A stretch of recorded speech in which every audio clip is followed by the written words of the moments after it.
Значит, два вопроса. Вопросы несложные по чемпионату. Ваши впечатления? Во-первых, мне бои очень понравились. Что скажете вы? Мне тоже очень понравилось. Я вижу, как растут. Как растет уровень в Европе прежде всего. Честно говоря, в последние несколько лет было довольно скучно смотреть соревнования, потому что заведомо был ясен результат. Там, где российские бойцы, там заведомо было понятно, кто победит. Сегодня ситуация исправляется в конкурентной борьбе, и в результате тех обменов, которые постоянно идут, с помощью в том числе нашей федерации, для чего она и создана, поднимается общий уровень, это очень приятно. А кто наиболее понравился сегодня из бойцов? Честно говоря, Почему? мне больше всех понравился японский боец.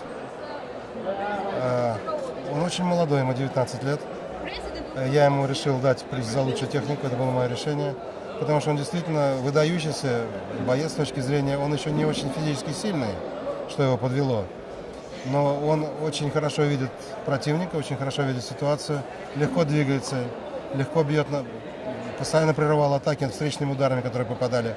У него разнообразная техника, и он играется на татами, что очень важно. То, что вы задумали в рамках федерации, создания федерации, и то, что реализовывается на татами, так и есть? Да, это именно то, что я и хотел, когда вместе с моими правилам, коллегами по и друзьями. Правила и формат, я думаю, могут немножко потом меняться, совершенствоваться. Это все гибкая технология.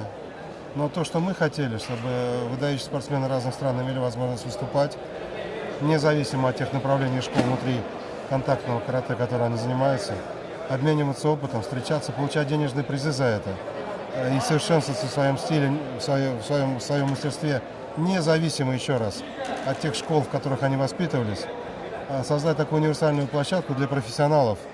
Я думаю, это нам удалось, и надеюсь, что это будет развиваться дальше. А нет, и не будет ли такого конфликта, как в некоторых видах, если ты выступаешь по любителям, ты не можешь в профверсии?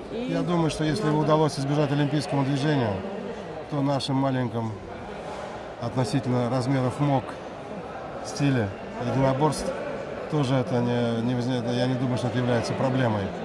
Дай бог, чтобы люди имели возможность заниматься любимым делом и быть обеспеченными в этом направлении, получать вознаграждение за то, что они делают. Многие хотели бы заниматься профессиональным спортом, но, к сожалению, не имеют этой возможности в тех или иных видах, потому что они не популярны или не являются олимпийскими, или не субсидируются государством в достаточной мере. Наша задача патриотов, я сам провел больше 20 лет в этом виде спорта. Это не вид спорта даже, я бы не сказал бы. Это, конечно, в соревновательном воплощении это вид спорта, а вообще-то это вид боевого искусства.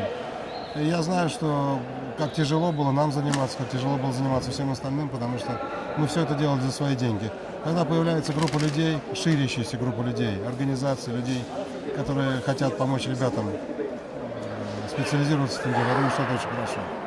Что дальше? Будет ли увеличиваться количество весов? У вас 3 веса. Да, я думаю, что все будет успешно развиваться. Мы это обсуждали и с руководством федерации, не федерации, а Союза боевых искусств России.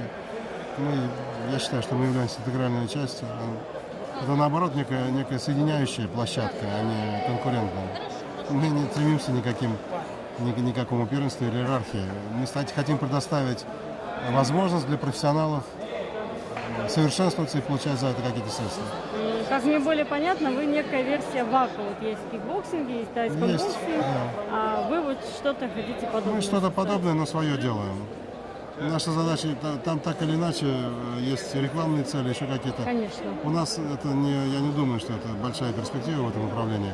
Но еще раз хочу сказать, перспективу мы видим в том, чтобы все больше и больше людей увлекалось физической культурой. Это удивительно гармоничный, хороший вид спорта. И не травмоопасный, кстати. Если вы заметили, никто травм не получил, кроме одного человека, которого везли в больницу в случае, потому что нарушены были правила, ударили в голову.